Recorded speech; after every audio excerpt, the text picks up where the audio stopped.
Hi, Uncle Mark here with another video. Just got the old Escort. You recall I did some other videos on it before. It's going to be my winter beater unless somebody offers me buckets of cash for it, because we know we've spent a lot into it.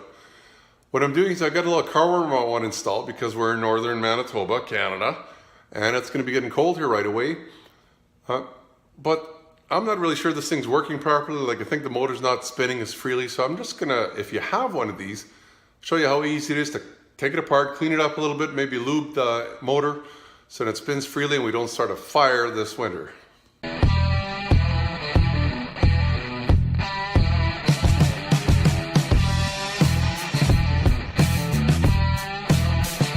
Hey, it's Uncle Mark here again. Long time no see, I know.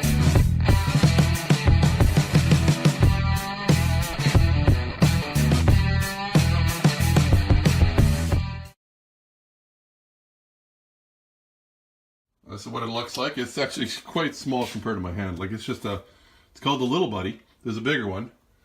But it works pretty good, and it's got, if you look in the back here, look upside down, it is, doesn't say. Oh, I see right by my thumb here. Hard to see, but 650 watts. It's actually under that bent part there. So it brings some heat, and there'll be enough to keep the windows at least kind of frost free. Let's plug it in, I'll tell you, you'll hear what the problem is. Whoa! I wasn't doing that a minute ago. They were just sitting there buzzing. I don't like that. Let's unplug it. I imagine now it's going to be fine. Well, I'm going to still take it apart because I don't like that it was just sitting there going hum. So this one, I don't know, because I see this is made in Canada. They must make these somewhere else too, don't they? But this has got funny screws. It's got what we call Robertsons. They're square. Probably use something else to take that out of there if you had to, I guess. One at the top. There's one at the back here.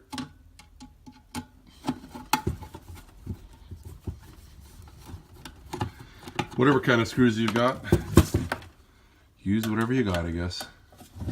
It's got a custom little stand on the bottom I made. I like it standing up like that so it doesn't get hot on the bottom and cause a fire. You know all about that. Don't want fires.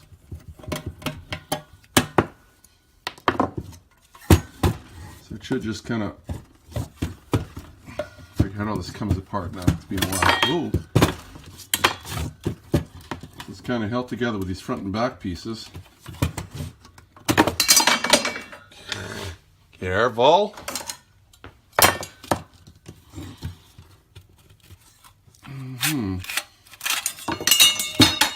Well, we're going to remember how it works later.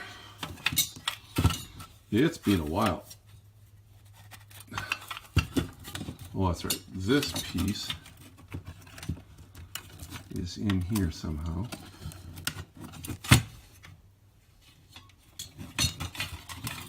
It's not going to want to come out very easily. This is all we're really worried about. Peel out and it'll come off. You look at the way this works. Bolt, little bolt there, little bolt there. I'm not sure what size they are. What's that? In the world of metric, it's not a 7.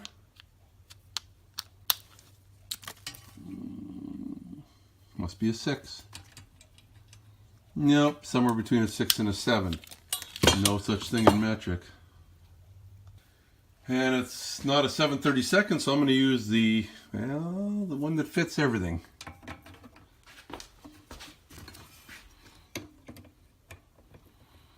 It's that size, whatever that is. I thought I had one of these from before, but I guess not. I should get one whatever this size is, because I do this a fair bit. That better for you? Let's try this one too.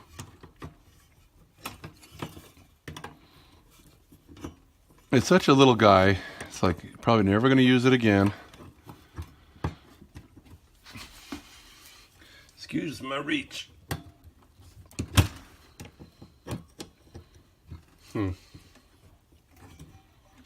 Wow. Sure, I had one of these sizes somewhere. It just seems so Mickey Mouse. Sorry, guys. I don't like to be too Mickey Mouse. So first of all, this is a double nut, one on each side here. We're going to take this one off. Try not to move the other one because this is really sensitive as to how close this fan is to the top of the case. Although if you put it back on and it's too close, you're going to hear it going scrape, scrape, scrape, scrape.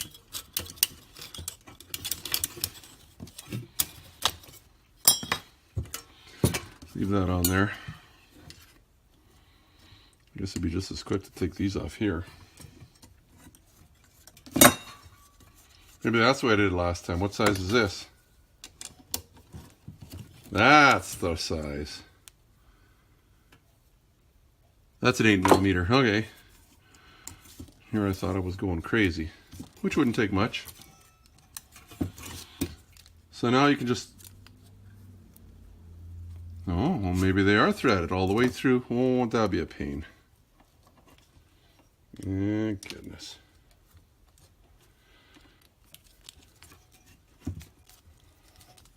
Is it really? Yeah. I guess whoever designed that had a reason for designing it like that.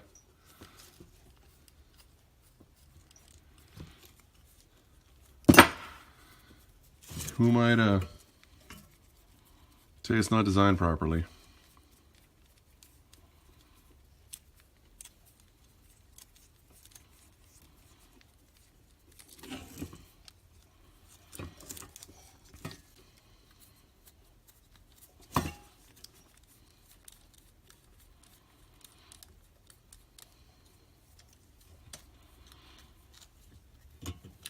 Boring you yet? If you got one of these, we're gonna know how it comes apart. Oh man, that's hard to do. Okay, so basically, it's got a hole right through it. A little bit of oil in there. I've got, if I still have some here. Just let me look. I guess I should have had all this together. I wasn't planning on doing a video, and then it's like, oh my goodness, I have to do a video. And I think I lent my good oil to somebody. Well, I guess we'll just use normal 3-in-1 oil. I had some turbine oil, which was pretty nice stuff. So basically, I'm just going to try and lube where this bearing sits right there without making a mess. What's going on here? Couple drops. Is this thing even gonna work? Hello.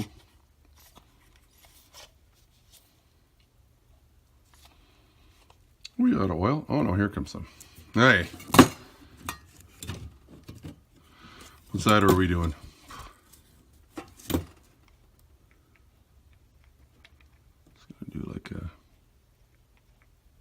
A little bit there, a little bit on that end. There you go. That's it. I guess if it didn't want to turn at all, you could always clean it up a little bit with something. You know how it goes back together, right? Screw goes in there. Guess we could have turned it a little bit. I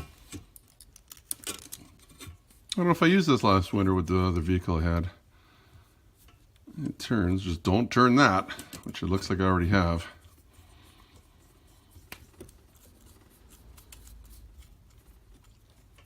I guess if it was almost seized solid, you could clean it with some kind of a cleaner. Something, maybe a lacquer thinner or something like that, just to get the grime off of there.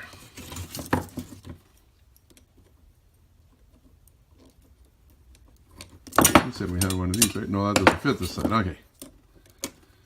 Let's go back to where we were.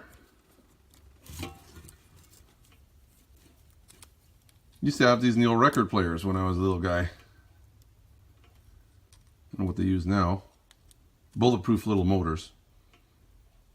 Other than getting dirt in them or whatever, and then they might not want to turn very easily, but don't have to check them out. You just a little more lube and get her going again.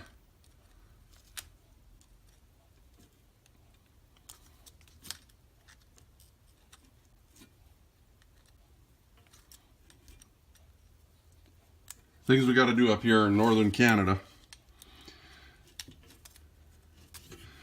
You know, my dad, when we were growing up, used to have a car warmer and everything, and that's, I don't know, I guess I'm my father's son. But it's kind of nice. People are always like, oh, it's going to catch fire. Never had one catch fire, but then I always check on it. Make sure it's lubed up every couple of years. Make sure it starts up right away. If it doesn't start up right away,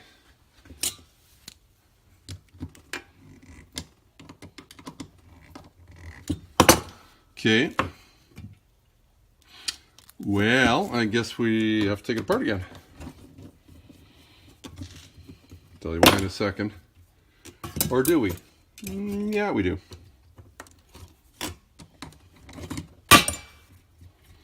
Because if you're paying attention how this went together, this goes through those other holes here first. Then we put these guys back on. Now you would have figured it out eventually, or I would have figured it out eventually. I would have tried to put it on. It's like, okay, where's the bolts that hold that on there? Who used to talk like that? Bullwinkle? Rocky? Something like that? Hey, Rocky! Let me pull something out of my hat. I think that's how it used to be.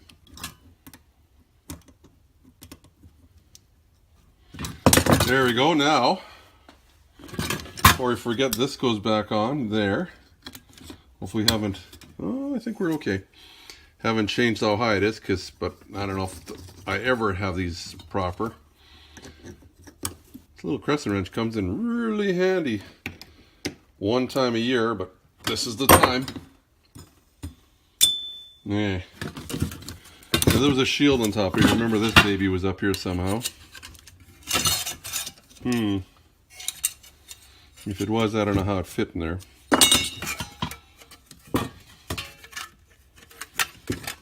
Put this bottom on first.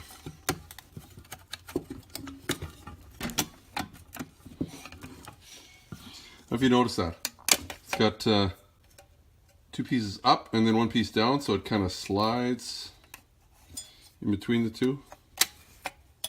Come on, there you go. See that? See how it fits? And this piece is supposed to slide under those.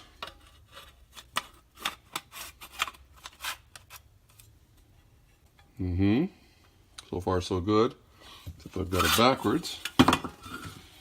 The one hole goes to the back. First I gotta figure out where this is supposed to go.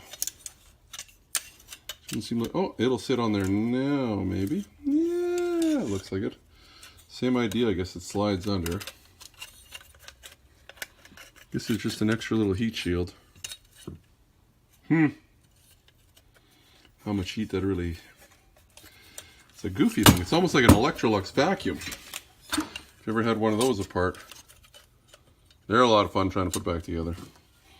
Okay, and this slides. That piece through those guys.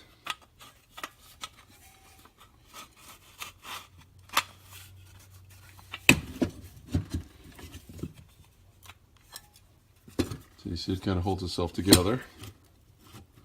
That's fully movable. Now what? Maybe I'm just going to plug it in and see if it makes any noise. If that fan's hitting.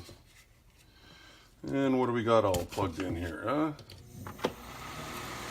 No, it's fine. Okay. That could change, trust me. Piece goes on the back. You'll know that's because it's only got one.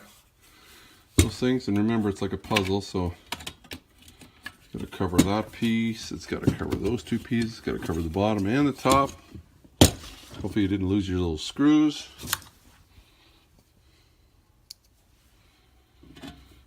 Try not to block your view. The lighting is not very good. What's going on with this lighting? Here's that better. Not really, huh? Oh, ding. These things aren't very strong either. Yeah. Yeah, I think they were made to just put in there and leave in there and never take apart. Because I'm my dad's son too. Looks like I did it. I must have bought it January 2011. And I'm sure, because these things are really expensive now. In Canada, I think the small one's worth $110 Canadian if you can find one. That's probably on sale. I probably paid $2, $5, maybe $10 for this one at a garage sale. Every time I see them, I buy them. Kind of my little fetish, I guess. Maybe not a fetish, but just because you never know when one's going to die on you. Like I say, they're so expensive new, and it seems people, I don't know. What I find is usually, the only thing ever wrong with them is it's missing, where's the end of it? It's missing this end. So you'll have two bare wires like that, well, and the little ground. So just move the ground out of the way, and I usually, while I'm at the garage sale, I'll go plug them into a wall. It's like, ooh, it works. And I'll give them their $2 for it, or $5, or I don't know if I've ever paid $5 for one. Now that I've put this video out, they know how much they're really worth. But who's going to give them that kind of money for it? I can't believe they're that much now. I remember when they were like $40 brand new. Looks like we're good. Let's plug her in, make sure she still works. Feel that? You hear that? Hold her upside down, make sure she doesn't make any funny noises. Woo! I can feel the heat too. It's ready to keep something warm. They did have like a clamp that would hold on top, like I said, you would be able to mount it like this under a dash or something, but I just sit them on the floor, make sure my wife doesn't kick it or nothing like that. Got a bigger one in her van. That's gonna be for the little Escort for this winter, unless somebody buys it for me. They don't get this with the car no matter what. So I'll show you. So the letter is there, sitting on the floor, and I've just got a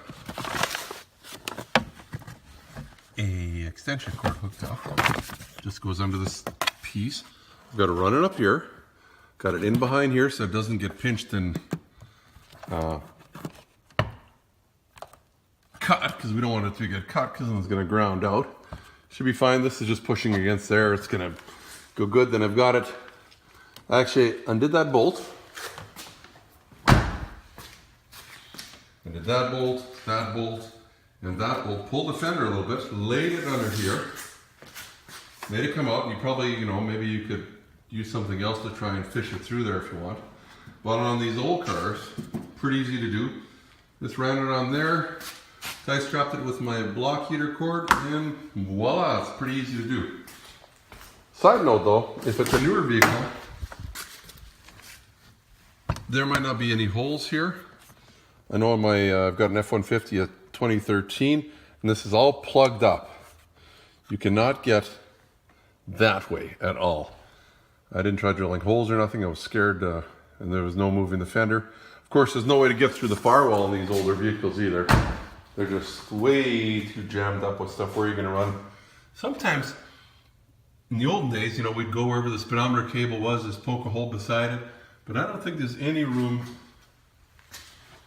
along the firewall. Oh, well, I was going to say maybe that guy, but I don't think so. Yeah, there's not really anything. You don't want to just be drilling holes anywhere. But I've done that in quite a few cars. Along the edge there, that seems to work fine. Just be careful. Well, that's going to do it for this video. I know it was just a short little video. Hopefully, if you ever need to take one of those apart, it's that easy. Just lube it up, put it back together. If it's really binding, this one did start turning as we saw before I even worked on it. Got bumped a few times, but you could always just clean up that shaft a little bit with some kind of a paint thinner or something like that, and let it dry, or make sure it's dry. Then put a little bit of oil in there, stick it back together. It should be good for, I would think, a couple winters at least. I get paranoid because I don't want the thing catching on fire. It takes you 10 minutes every couple of years to do that. I don't know, if you don't like scraping windows, it might be an option for you. Just maybe look around at some garage sales if you're in Canada. I don't know, in the States, if they Obviously you wouldn't need it in California, but you might need it in Minnesota. Thanks for watching. Don't forget to subscribe. Hit the like button because that doesn't hurt either. I'm not making any money off these videos at the moment.